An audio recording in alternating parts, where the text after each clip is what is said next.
ახალი ომი პრაქტიკულად უკვე დაიწყო. ევროპის შემდეგ რუსული ავიაგამონადგურებლები ამერიკის საჰაერო სივრცესთან გამოჩნდა, პენტაგონში ხდება ასობით გენერლის შეკრება, მომავალი კვირისთვის არის დაგეგმილი.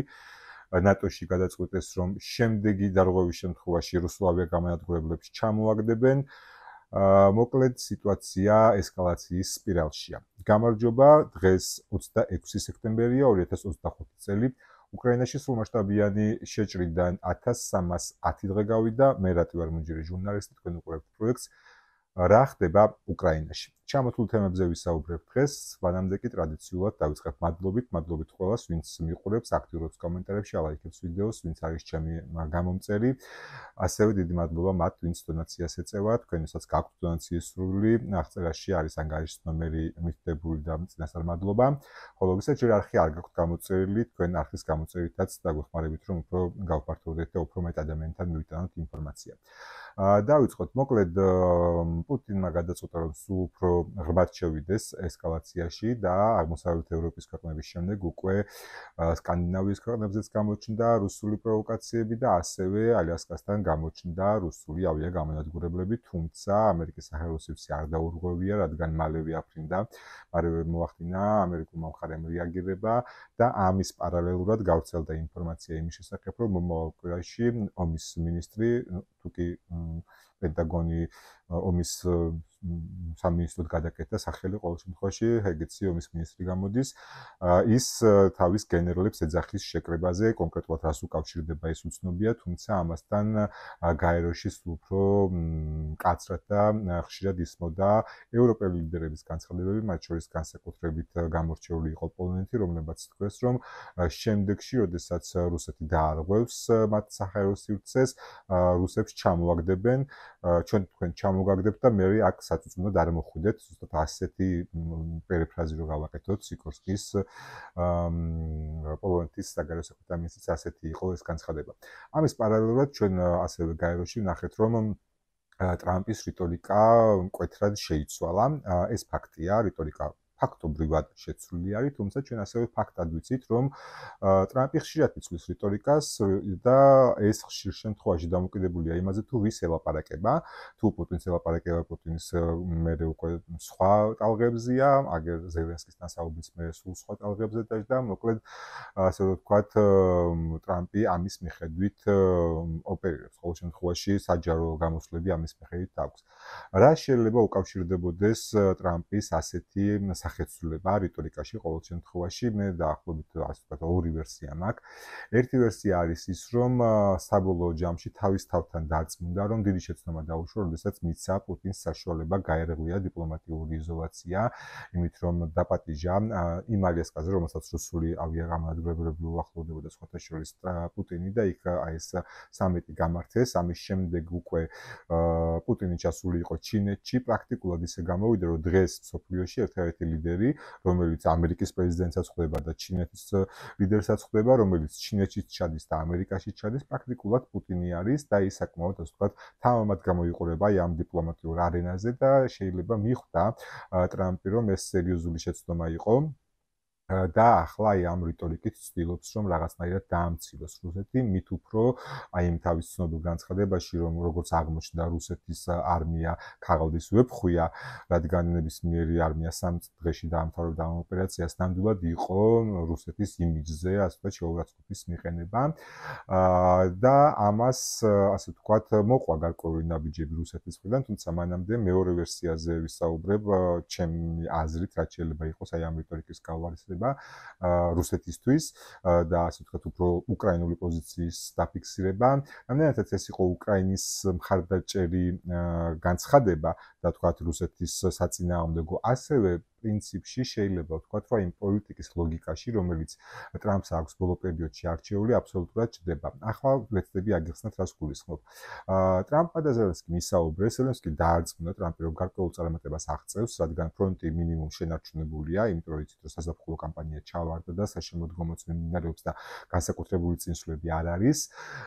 და ასე ვთქვათ, გარდა ამისა, რუსეთის სიღრმეებში შეუძლია უკრაინას უკვე ბენზინ ნავთობგადასამუშავებელი გადამამუშავებელ ქარხნებზე დარტყმა და ამის ჩვენ შედეგებს ხედავთ, როდესაც რიგები დგას უფრო და უფრო ბევრ რუსულ ქალაქში ბენზინგასამარცადებლებზე, ბევრი მათგანი უბრალოდ აღარ ყიდის ბენზინს, დეფიციტი აღინიშნება და ამ ფონზე, ასე ვთქვათ, ზელენსკი დაარწმუნა ტრამპი, რომ გარკვეულ წარმატებას აღწევს და მეტიც აი ამ საუბრის შემდეგ ტრამპმა თქვა, რომ ახლა მჯერა, რომ უკრაინას შეუძლია მიაღწიოს წარმატებას, გავიდეს იმ საზღვრებზე, როცა ყველაფერი დაიწყო და უფრო შორსაც წავიდეს.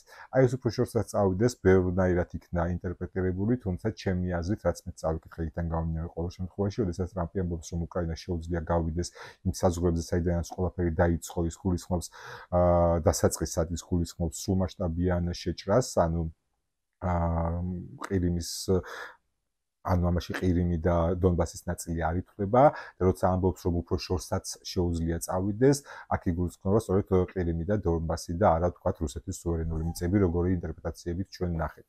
ასე რომ ტრამპმა ეს ყველაფერი მოისმინა და თავის თავში ასეთი რამ გადაწყვიტა, თუ იმარჯვებ და თუ აღწევ წარმატებას ფრონტზე, კი ბატონო, მიდი, სადამდე შეძლებ იომე, იბრძოლე და როდესაც უკვე შენ, ანუ ამ შემთხვევაში ასე ვთქვათ, პერიფრაზი რო გავაკეთოთ, თითქოს ტრამპი ზელენსკის ესაუბრება, რომ მიდი, კი ბატონო, იბრძოლე, თუ კი აღწევ წარმატებას, გადი იმ საზღვრებზე, რა საზღვრებზე შენ ვფიქრობ, რომ წარმატების მიღწევა შეგიძლია და როდესაც უკვე აი მიაღწევ იმ წერტილს, როდესაც ზადიქნები მოლაპარაკებებისთვის მითხარი და მე დაუკავშირდები პუტინს იმისთვის, რომ რაიმე სახის ხელშეკრულებაზე ვილაპარაკოთ.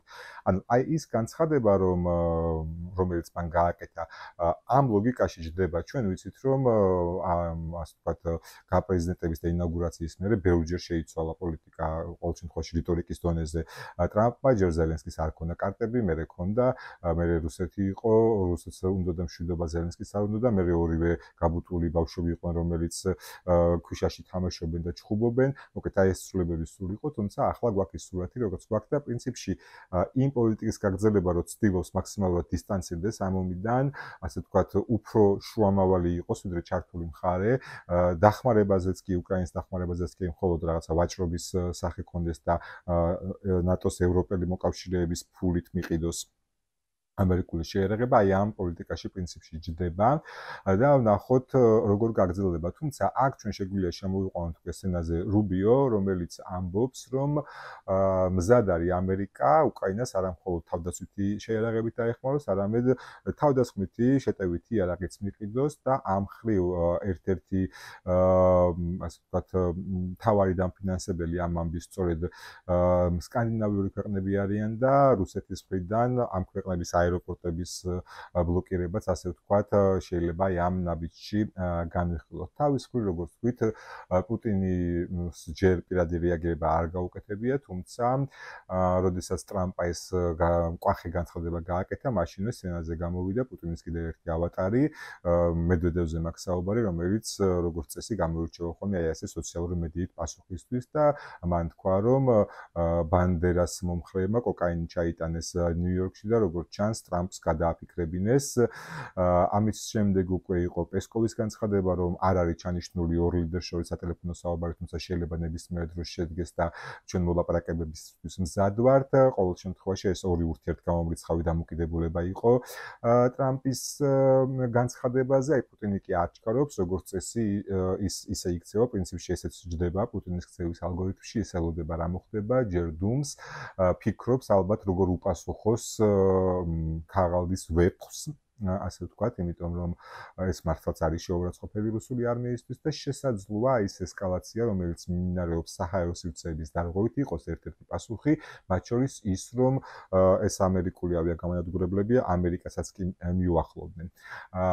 თუმცა, როგორც გითხარით, ამ ყველაფერზე ნატოს უკვე მიღებული აქვს გადაწყვეტილება, რომ ჩამოაგდოს შემდეგი საჰაერო დარღვევის შემთხვევაში და ასევე საერთაშორისო მედიაში გავრცელებული ინფორმაციით არაფორმალურ გარემოში ევროპელი დიპლომატები რუსეთის საგარეო საქმეთა სამინისტროს წარმომადგენლებს შეხვდნენ და უთხრეს, რომ თუ კი კიდევ ასეთი რამე მოხდება, აუცილებლად რუსული ავიაგამანადგურებლები ან საფრენი აპარატები ჩამოვარდება. რასაც თავისთავად აი იმავე წყაროს ინფორმაციით რუსებმა უპასუხეს, რომ პირველ რიგში ისინი არ ყოფილან, რომ არ დაურღვევიათ საჰაერო სივრცე, მაგრამ რომც ყოფილიყო, ეს იქნებოდა პასუხი უკრაინის შეტევაზე ყირიმსა და რუსეთის სხვა ტერიტორიებზე. რადგან ამ ყველაფერს უკრაინა ნატოს დახმარების გარეშე ვერ გააკეთებდაო. ანუ აქ ეხა რუსეთის ლოგიკას რო დავუფიქრეთ, როგორი არის, მან გადაწყვიტა რომ უკრაინას თავს დაესხეს და თუ კი უკრაინას მისმა პარტნიორებმა მხარი დაუჭირეს, ახლა უკვე რუსეთი მზად არის თავს დაესხას უკრაინის პარტნიორებსაც. თუმცა აქ ჩვენ გამოგვჭა ერთი ძალიან მნიშვნელოვანი დეტალი. რუსეთმა თავის ძალებით ვერ მოახერხა უკრაინის დამარცხება და დღემდე ვერ ახერხებს და მეტიც ამის შემდეგ ჩვენ ვიცით რომ რომაც ჩართული იყო ამ ომში ჩინეთი, ჩრდილოეთ კორეა, ინდოეთი, ბრაზილია და კიდევ რამდენიმე მოკავშირე რუსეთის ის ამდენ ხანსაც ვერ გააგრძელებდა ომს. თავის მხრივ უკრაინას ეხმარება ჩრდილო-ატლანტიკური სივრცე, ასე ვთქვათ. ანუ აქ ჩვენ ვიღებთ შედეგს, რომ უკვე თუ კი ეს მხოლოდ იყო, ასე ვთქვათ, რუსეთ-უკრაინის ომი, სადაც მხარეები ერთმანეთს ეხმარებოდნენ, მოკავშირეები, ახლა ჩვენ ვიღებთ უკვე ჰიბრიდულ ომს, სადაც გლობალური სამხრეთი ევროატლანტიკური სამყაროს წინააღმდეგარი და ეს უკვე სულ უფრო ცხადი ხდება, ხელშესახები ხდება და მე ვფიქრობ, რომ ეს, ასე ვთქვათ, სპირალი კიდევ უფრო გართულდება. კიდევ ერთხელ შეგახსენებთ, რომ თუ კი არხი ჯერ არ გაქვთ გამოწერილი, ახლა ის როა არხი გამოიწეროთ და ლაიქოთ ვიდეო, გააზიაროთ თქვენ სოციალურ ქსელებში. რუსეთისთვის აი ეს ესკალაცია პრაქტიკულად გარდაუვალი არის, იმიტომ რომ ის რეალურ შედეგს ფრონტზე ვერ აღწევს და რაც შეეხება ფრონტს, ვიდეოს ბოლოში მექნება ტრადიციული მიმოხილვა ფრონტიდან, თუმცა იქნება სიახლეც ტრადიციულად Deep State-ის რუკაზე მიმოხილის გარდა არსებობს ესეთი სლივაჩნი კაპრიზ, ესეთი Z ბლოგერების შედგენილი საინფორმაციო წყარო, Z ბლოგერები ალბათ იცით რომ ის ხალხია, ვინც ასე ვთქვათ, რუსულ ნარატივებს ავრცელებს, მათაც აქვთ თავიანთი რუკები და შევადარებ Deep State-ის და აი ამ სლივაჩნი კაპრიზის რუკებს ერთმანეთს და ნახოთ რა მდგომარეობაა ფრონტზე ორივე მონაცემებით და რომელი რუკა უფრო სანდო შეიძლება იყოს თქვენთან გადაწყვეტეთ. რაც შეეხება რუსეთის მიზნებს, როგორც გითხარით, ეს სპირალი გარდაუვალია, მას პუტინს აქვს რამდენიმე მიზანი, აი ამ ევროპული თავდასხმებიდან. მიზანი ნომერი 1 არის ევროპელი მოსახლეობის დაშინება, იმისთვის რომ ევროპულ მოსახლეობამ საკუთარ ამომრჩევლებზე, საკუთარ ხელისუფლებაზე მოახდინონ ზეწოლა. რაზე უნდა მოხდეს ეს ზეწოლა? ეს უკვე ნომერ 2 ამოცანა არის პუტინის, იმაზე რომ უკრაინის დახმარება შეწყდეს და თუ არ შეწყდება შემცირდეს მაინც და პირველ რიგში ეს ძალიან მნიშვნელოვანია რუსეთისთვის, რადგან უკრაინამ ვეღარ შეძლოს წინააღმდეგობის გაწევა.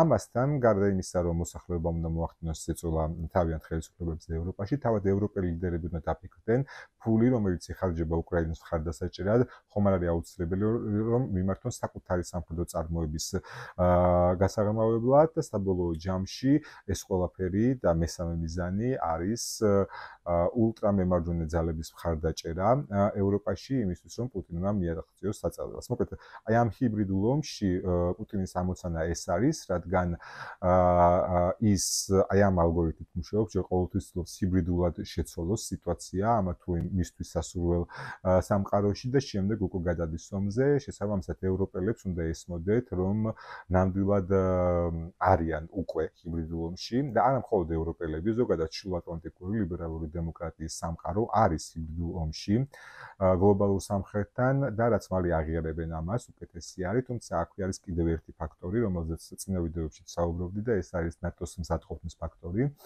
ნატოს ქვეყნები და ზოგადად დასავლური სამყარო უკრაინის შემდეგ ახალ ესკალაციას რუსეთთან პროგნოზების მიხედვით ელოდება 2027-დან 2030-მდე პერიოდში, სწორედ აი ამ დროისთვის სურთ მათ რომ ფორმაში ბოლომდე იყვნენ და აი ამ ვადებისთვის არის, ასე ვთქვათ, დათქმული და გათვლილი ყველა ნაბიჯები, თუმცა ფაქტობრივი მოცემულობა ჩვენ გვაჩვენებს ძალიან ღიად და აშკარად, რომ ნატოს წევრი ქვეყნები უნდა დაჩქარდნენ, უფრო სწრაფად უნდა მოხდეს ყველაფერი იმისთვის, რომ საჭიროების შემთხვევაში მზადყოფნა იყოს ნატოს წევრი ქვეყნებიდან თავის დასაცავად.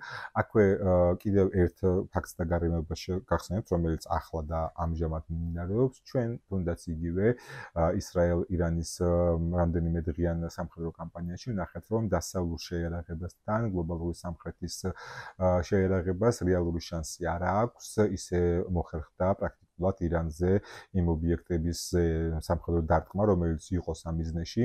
მართალია აქ ჩინეთის ფაქტორი შემოდის და ჩვენ არ ვიცით ჩინური სამხედრო სიძლიერე რეალურ ცხოვრებაში როგორი არის. კი, ძალიან შთამბეჭდავი აღლუმი იყო, ძალიან შთამბეჭდავია შეერაღება, რომელიც გამოიყენება, თუმცა ვნახოთ, იმედი არ მოხდება ამ ყველაფრის ომში გამოყენება, თუმცა ვნახოთ რეალურად რა იქნება. ყოველ შემთხვევაში დღესაც ჩვენ ფაქტობრივი მოცემულობა გვაქვს, არის ის, რომ დასავლურმა შეერაღებამ ირანი წამში განაიარაღა და პრაქტიკულად შანსიც კი არ დაუტოვა.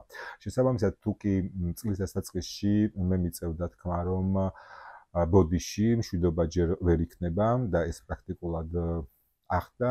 ახლა ყველაფერი მიმინერობს იქითკენ, უნდა ვთქვა, რომ ბოდიში ახალი ომი უკვე დაწყებულია. მართალია ეს ახალი ომი ჰიბრიდულია, ჯერჯერობით, თუმცა ისეთი ტრაექტორიით მოძრაობს ყველაფერი, რომ არ უნდა გამოვრიცხოთ ძალიან მალე, იმაზე მალე ვიდრე ვარაუდობდნენ, დაიწყოს გლობალური პირდაპირი სამხედრო კონფრონტაცია. ახლა კი ნელ-ნელა გადავიდეთ უკვე იმაზე თუ რა ხდება ფრონტზე და რუკებზე შევხედოთ მდგომარეობას. მოკლედ დაპირებისამებრ გადავიდეთ უკვე რუკებზე და ფრონტის მიმოხილვაზე. აი ეს არის ის რუსული წყარო, რომელზეც ვიდეოში ვსაუბრობდი. მანამდე შეგახსენებთ, რომ ვისაც ვიდეო არ გაქვთ გამოწერილი, არხი არ გაქვთ გამოწერილი, ახლა გამოიწეროთ და ლაიქით ვიდეო, გააზიაროთ თქვენ სოციალურ ქსელებში. მოკლედ აი ეს არის ის რუსული წყარო, სლივაჩნიკ კაპრიზ, ეგეთი Z ბლოგერების საინფორმაციო წყაროა, აბსოლუტურად ექვემდებარება რუსულ ნარატივს. აი თქვენ ხედავთ ამ რუკას, რუსეთის ფედერაცია, უკრაინა, ბელარუსი, სამხრეთ ოსეთი, აფხაზეთი, დნესტრისპირეთი, ცალ-ცალკე ასე ვთქვათ, რესპუბლიკებად ყავთ მოხსენიებული. თუ კი უფრო ახლოს ჩავალთ და მაგალითად ვეცდებით ეკაკ დონეცკის ოლქზე, ლუგანსკის ოლქზე დავკლიკოთ ხო, მაგალითად დაგვიწერს ლუგანსკის სახალხო რესპუბლიკა, რუსეთის ფედერაცია. დონეცკზე გვიწერს იგივე დონეცკის სახალხო რესპუბლიკა, რუსეთის ფედერაცია. თუ კი აი იმ ნაწილზე დავაკლიკავთ, სადაც ვთქვათ უკრაინელების კონტროლის ქვეშ არის უკვე ხარკოვის ოლქი, უკრაინა წერს. მოკლედ, მთლიანად რუსულ ნარატივზე არის ეს რუკა აგებული და ასე ვთქვათ, Z ბლოგერების ერთ-ერთი საყვარელი რუკა და ეხლა დღეს ამ ვიდეოში შევადარებთ Deep State-ს, იმიტომ რომ ასე ვთქვათ ჩემს მომხმარებლებს შორის ისეთებიც აღმოჩნდნენ, ვინც ვთქვათ Deep State-ის სამართლიანობაში ეჭვი შეიტანა და ამიტომ მოდით ახლა შევადაროთ აი ეს სლივაჩნი კაპრიზის აბსოლუტურად რუსულ ნარატივს დაქვემდებარებული საინფორმაციო წყაროს რუკები Deep State-ს და დავიწყოთ სუმის ოლქში. აი თქვენ ახლა ხედავთ სლივაჩნი კაპრიზის რუკას, აი ეს არის ქალაქი სუმი, ეს არის ოლქში არსებული მდგომარეობა, ხედავთ როგორ არის მონიშნული და ახლა უკვე თქვენ ხედავთ Deep State-ის რუკას, აქაც ნახეთ, აი დააკვირდით ამ მონაცემს, როგორ არის და იგივენაირად აი აქ. დაახლოებით ტერიტორიულად ერთი და იგივე ნაწილი არის, რომელსაც რუსები აკონტროლებენ. ერთადერთი სხვაობა არის ის, რომ ამ მონაკვეთში რუსულ საიტზე აღნიშნულია, რომ უკრაინელები უტევენ ამ მიმართულებით, ხოლო Deep State-ის რუკაზე აღნიშნულია, რომ აქ პრაქტიკულად შეტევა დასრულებული და თითქმის საზღვარზე არიან გასულები. აი ეს სხვაობა არის, თუმცა ასე ვთქვათ, ტერიტორიულ ნაწილში, როგორც Deep State-ს, ასევე სლივაჩნი კაპრის ერთნაირად აქვს მონიშნული რუსების მიერ ოკუპირებული ნაწილი. შესაბამისად, აი აქ ჩვენ ხედავთ, რომ პრაქტიკულად თანხვედრა არის აი ამ მცირე დეტალს თუ არ ასე ვთქვათ აღნიშნავთ, მცირე დეტალში კი გულისხმობ აი ამ მონაკვეთს ფრონტის, სადაც რუსები აღნიშნავენ, რომ უკრაინელები შეტევაზე არიან, ხოლო Deep State-ზე ნაჩვენებია, რომ შეტევა პრაქტიკულად დასრულებულია და თითქმის საზღვარზე არიან გასულები უკრაინელები.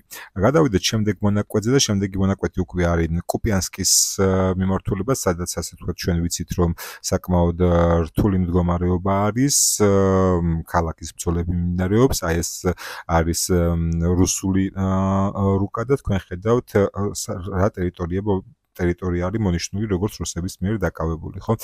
მე ასე ვთქვათ, მილის ოპერაციაზე გიყვებოდით, როდესაც რუსები მილის დახმარებით გადაადგილდნენ და აი ამ ლემან პერვიდან, ანუ პირველი ლემანიდან, ასე ვთქვათ, გადაადგილდნენ რადკივკამდე, აი ამ ქალაქამდე და როგორც საბოლოო ჯამში გაირკვა, აი ამ გადაადგილების ეს 10 კილომეტრია დაახლოებით აქ, ამისი მთავარი მიზანი იყო აი ამ მდინარის ფორსირება, ისე რომ არ აღმოჩენილიყვნენ უკრაინული დრონების მსხვერპლი, იმიტომ რომ მდინარეზე გადასვლა უფრო მოწყვლას ხდის შეერაღებულ ძალებს, შესაბამისად მილი გამოიყენეს, თუმცა არ აღმოჩნდა ამ შემთხვევაში დაუშვათ აი აქ უკრაინული არმიის ზურგში ან რაღაცა, არამედ თავიანთი შეგროვების ადგილზე აღმოჩნდნენ.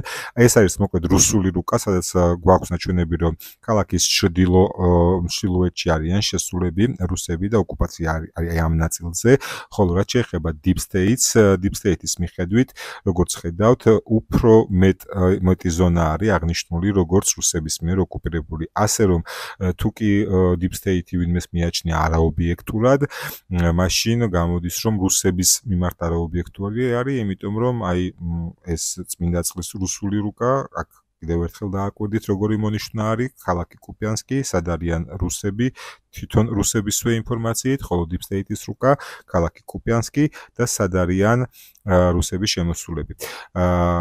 როგორც ჩანს, კუპიანსკი მიუხედავად მეოთხე კვირა დაიწყო, მეხსიერება არ მღარწობს მასირებული შეტევა კუპიანსკზე, კუპიანსკი ჯერ დგას, უკრაინელები ასე ვთქვათ საკმაოდ მყარად არიან, ქალაქი ჯერ აღებული ვერ აქვს, Deep State-ის რუკაზე უფრო მეტი ტერიტორია აქვს ოკუპირებული რუსეთს, ვიდრე თავად რუსების რუკაზე, თუმცა დადასტურებლად შეგვიძლია ვთქვათ, რომ ამ მიმართულებაზე ბრძოლები ძალიან აქტიურად მიმდინარეობს. კიდევ ერთი მიმართულება არის დობროპოლიეს მიმართულება, ასე ვთქვათ, თქვენ გახსოვთ, რომ მოდი ეს Deep State-ით დავიწყოთ, უფრო გასაგები რო იყოს აი ეს იყო, ასე ვთქვათ, შეჭრა რუსების მხრიდან გაკეთებული, აქ არის ქალაქი პოკროვსკი, სადაც ასე ვთქვათ, რუსების ინფორმაციით ნახევარი აღებული აქვს, თუმცა ეს არის Deep State-ის რუკა და ჩვენ ხედავთ, რომ პოკროვსკის შემოგარენში არიან მხოლოდ და შიგნით ვერ არიან შესულები, რაც შეეხება დობროპოლიეს მიმართულებით, აქ პრაქტიკულად ესეთი მდგომარეობა არის, აქ ჩასვიართან ბოდიში კუჩევიართან არიან დიდალყაში, ასევე მალე გადაიჭრება ეს მონაკვეთი, ხოლო აი იგივე სიტუაცია თვითონ რუსების რუკაზე უკვე ასე არის, პრაქტიკულად აი ეს შეჭრა აღარ არსებობს, მთლიანად დაბრუნებული აქვს უკრაინელებს ეს ტერიტორია, როგორც რუსულ რუკაზე ხედავთ, ხოლო Deep State-ის რუკაზე ჯერ სრულად არ აქვს დაბრუნებული უკრაინელებს ეს ტერიტორიები, პოკროვსკისთან მიმართებით ცოტა სხვა ვითარება არის, Deep State-ის რუკაზე ჩვენ ხედავთ, რომ ქალაქის შემოგარენში არიან მხოლოდ და მხოლოდ, ხოლო რუსულ პროპაგანდისტულ რუკაზე ქალაქის სამხრეთში პრაქტიკულად შესულები არიან და ესეთი სიტუაცია არის პოკროვსკის მიმართულებაზე, როგორც რუსული რუკა ითხოვინება. მოკლედ აი კიდევ ერთხელ აი ეს გამოიყურება ეს უბანი Deep State-ის რუკაზე, ხოლო რაც შეეხება უშუალოდ რუსულ სლივოჩნი კაპრიზის რუკას, აი ესე არის აი ეს ტერიტორია, ამ ტერიტორიაზე მინდა გამახვილოთ ყურადღება, აქ პრაქტიკულად უკვე გამოდის, რომ აი ეს კუჩები არის, რაზეც ჩვენ საუბრობთ, უკვე რუსების მიხედვით უკრაინელებს აქვთ სრულად დაბრუნებული, ხოლო Deep State-ის მიხედვით კუჩევიართან ჯერ კიდევ სრული კონტროლი უკრაინელებს აღდგენილი არ აქვთ. კიდევ ერთი ძალიან საინტერესო, ასე ვთქვათ, მიმართულება არის კონსტანტინოვკა, სადაც რუსები ცდილობენ შეტევის განვითარებას. სხვადასხვა კონსტანტინოვკაში პირადად ვარ ნამყოფი და ეს ერთგვარი ჰაბი არის, სარკინიგზო. მე შეგახსენებთ, რომ კონსტანტინოვკა, კრამატორსკი, სლავიანსკი ეს არის აგლომერაცია, რომლის აღება ძალიან ჭირდებათ რუსებს იმისთვის, რომ ასე ვთქვათ, დონეცკის საზღვარზე სრულად გავიდნენ, თუმცა ახლა სიტუაცია კონტროლს ექვემდებარება.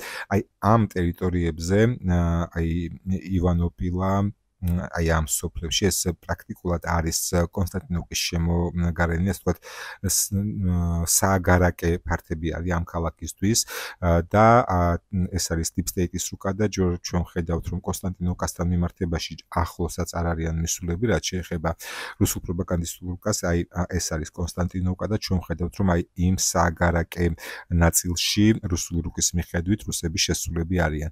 შესაბამისად, ჩვენ რომ ასე ვთქვათ, ვიცოდეთ შედარება სად როგორი სიტუაცია არის, ჩვენ ნახეთ რომ ხშირ შემთხვევაში deep states უფრო ასე ვთქვათ სკეპტიკურად უყურებს deep state-ის რუკები იმას თუ რა აქვთ აღებული უკრაინელებს, რა აქვთ დაბრუნებული უკრაინელებს და რა აქვთ აღებული რუსებს. შესაბამისად deep state-ის რუკებზე ჩვენ ხედავთ რომ ასე ვთქვათ სანამ არ იქნება ბოლომდე გადამოწმებული სიტუაციები deep state-ი ცვლილებების შეტანას არ ჩქარობს ხოლმე.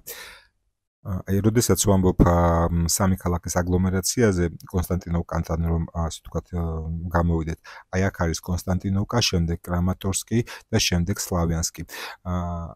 აი ამ მასშტაბით შეიძლება არასწორი წარმოდგენა შეგექმნათ, თუმცა უნდა იცოდეთ, რომ სლავიანსკიდან კონსტანტინოვკამდე საავტომობილო გზას უნდა დაახლოებით 3 საათამდე, ყოველ შემთხვევაში მშვიდობიანობის დროს ასე უნდა პირდაპირ გზით რომ მიდიოდეს. ანუ რო ვთქვათ, რომ ისინი რაღაც ძალიან დაშორებულები არიან ერთმანეთს, არა, თუმცა აი ესეთი მარშრუტი არის სლავიანსკი, კრამატორსკი, კონსტანტინოვკა და კიდევ ერთხელ კონსტანტინოვკიდან სლავიანსკამდე დაახლოებით 3 საათი, 3 საათნახევარი უნდა საავტომობილო გზას. ამის პარალელურად კიდევ შეინიშნება კიდევ უფრო სამხრეთით გადაადგილებები და აქ საუბარი არის აი ამ მონაკვეთზე ფრონტის, სადაც ჩვენ ხვდებით ზაპოროჟიის, ვეცდები მოვნიშნო უკეთესად რომ ასე ვთქვათ აღიქვათ, ეს არის აქ არის ზაპოროჟიეს ოლქი, აქ არის დნეპროპეტროვსკის ოლქი და აქ არის უკვე დონეცკის ოლქი. აი ამ გზაგასაყარზე შეინიშნება ასე ვთქვათ რუსების გააქტიურება. აი აქ ჩვენ ხედავთ აი იმ თუ გახსოვთ რამდენიმე ვიდეოს წინ საუბრობდი, როდესაც ახერხებენ რუსები მცირე 3-4 კაციანი ჯგუფებით ფრონტის სიღრმეში შესვლას, იქ შეგროვებას და მერე იერიშის ასე ვთქვათ განვითარებას. და აი როგორც ხედავთ, აი აქ სამი ასეთი მცირე შეჯგუფება ფიქსირდება, იწყებენ ამ მიმართულებით. ასევე არსებობს ინფორმაცია, რომ მას შემდეგაც პოკროვსკიზე და პოკროვსკი როგორც ისეთ მიბმული არის დობროპილიეს მიმართულებით, მას შემდეგაც აქ ჩაუვარდათ, კიდევ ერთხელ უფრო თვალსაჩინო რო იყოს ვეცდები წითლად შემოვხაზო, მას შემდეგაც აი აქ ჩაუვარდათ შეტევა, გადმოისროლეს დანაყოფები ამ მიმართულების, მათ შორის პოკროვსკიდანაც მოხსნეს და ჩამოიყვანეს ამ მიმართულებით და ეხლა სწორედ აი აქედან ცდილობენ შეტევის განვითარებას იმისთვის, რომ აი ამ სამი ოლქის საზღვარზე რაიმე წინსვლას მიაღწიონ. რატომ არის ეხლა ეს მნიშვნელოვანი?